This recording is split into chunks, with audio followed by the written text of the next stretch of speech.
आपके इतिहास में और इसका इस समय राजनीतिक महत्व क्या है ये तो आप समझ ही रहे होंगे। तो इसमें सबसे पहले हम देखेंगे इसकी स्थिति क्या है।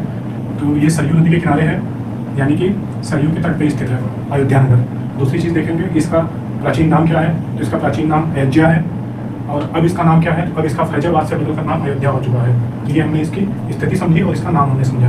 अब समझते हैं कि इसका स्रोत कहाँ से मिलता है हम लोग को।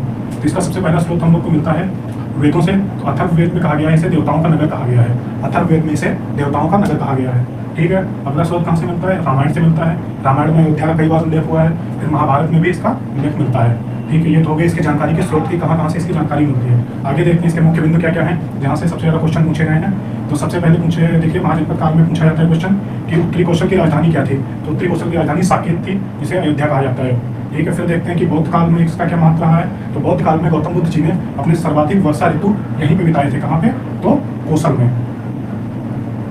कौशल में सर्वाधिक वर्षा ऋतु बिताए थे किसने, गौतम बुद्ध जी ने। फिर इसका देखते हैं जैन काल में क्या महत्व रहा है। तो जैन काल के इसके 5 तीर्थंकर जो हैं उनका जन्मस्थली अयोध्या रहा है। तो उसमें सबसे पहले कौन है, ऋषभनाथ, जिनका चिन्ह है वृषभ। दूसरे है अजितनाथ, जिनका है हाथी। फिर चौथे नंबर के जो तीर्थंकर हुए उनका नंदननाथ नाम है, इनका चिन्ह है बंदर।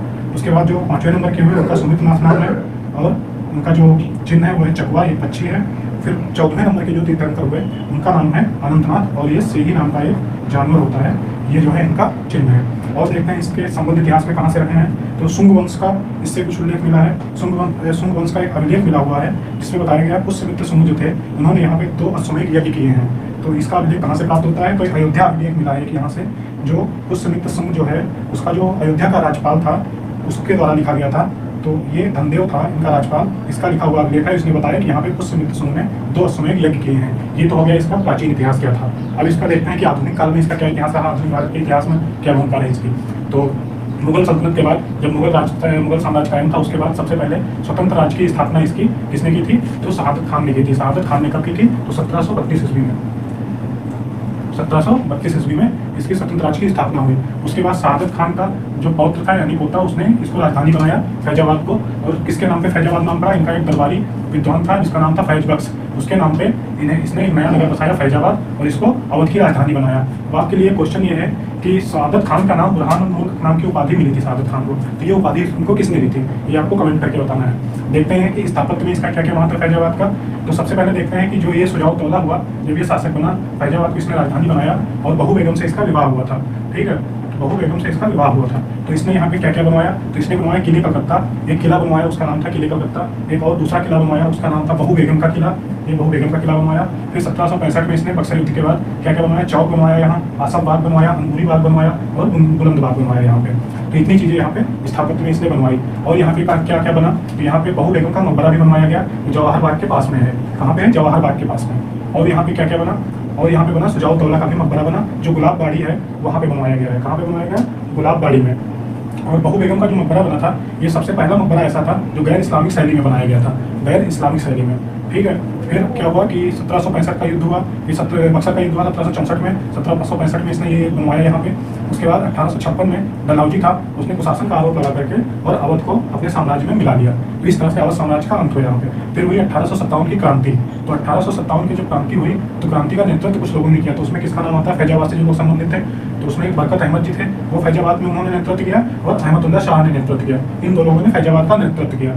अब और एक घटना हुई आगे चल करके, उसका भी देख लेते हैं, नाम यहाँ पे उल्लेख किया गया है। तो एक काकोरी कांड हुआ लखनऊ में, जो हुआ 9 अगस्त 1925 को। तो काकोरी कांड से संबंधित ये व्यक्ति थे अशफाकुल्ला खान, राम प्रसाद बिस्मिल, राजेंद्र लोधी, रोशन सिंह, ये लोग काकोरी कांड से संबंधित थे। ठीक है, तो काकोरी कांड में क्या किया गया, एक ट्रेन को लूटा गया था काकोरी, लखनऊ में, काकोरी नाम से एक जगह है लखनऊ में। तो जो अशफाकुल्ला खान थे इनको फैजाबाद की जेल में फांसी दी गई थी, इसलिए भी फैजाबाद काफ़ी ज़्यादा फेमस रहा है। और राम प्रसाद बिस्मिल जी को गोरखपुर जेल में फांसी दी गई थी, रोशन सिंह को इलाहाबाद में फांसी दी गई थी और राजेंद्र लोधी को गोंडा में फांसी दी गई थी। कब फांसी दी गई थी, सबको 19 दिसंबर को दी गई थी फांसी, 19 दिसंबर 1925 को।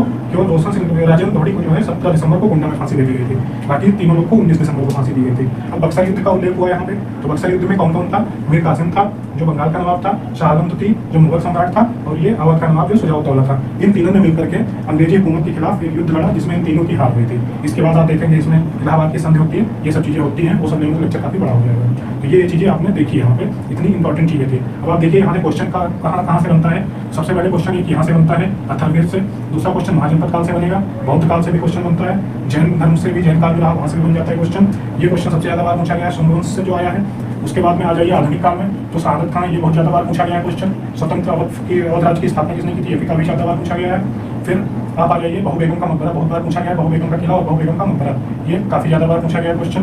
फिर ये भी पूछा गया है कि 1856 का डलहौजी को शासन का आरोप लगा के अवध को हड़प लिया, ये क्वेश्चन भी कई बार पूछा गया है। 1857 की क्रांति से भी कई बार क्वेश्चन पूछा गया। काकोरी कांड तो कई बार पूछा गया, यहाँ तक कि एक बार लोअर पीसीएस का पेपर में दे रहा था, उसमें भी इसको पूछा गया था। अश्वाकुंडा खां कई बार पूछे गए हैं, कहाँ फांसी हुई, रामप्रसाद बिस्मिल कई बार पूछा जा चुका है क्वेश्चन। राजेंद्र गौड़ी को अभी नहीं पूछा गया है, और रोशन सिंह को भी कई बार पूछा गया। राजेंद्र गौड़ी को दिमाग में रखिएगा, क्वेश्चन यहाँ से भी बन सकता है क्योंकि ये पूछा नहीं गया है। तो इतनी बक्सर युद्ध तो आपको पता ही कितनी बार पूछा जा चुका है, इतनी चीज़ें यहाँ से पूछी गई हैं। उम्मीद है आपको लेक्चर बहुत अच्छा लगा होगा, नई जानकारी मिली होगी आपको इससे। अगर आपको अच्छा लगा तो इसको शेयर करिए। धन्यवाद।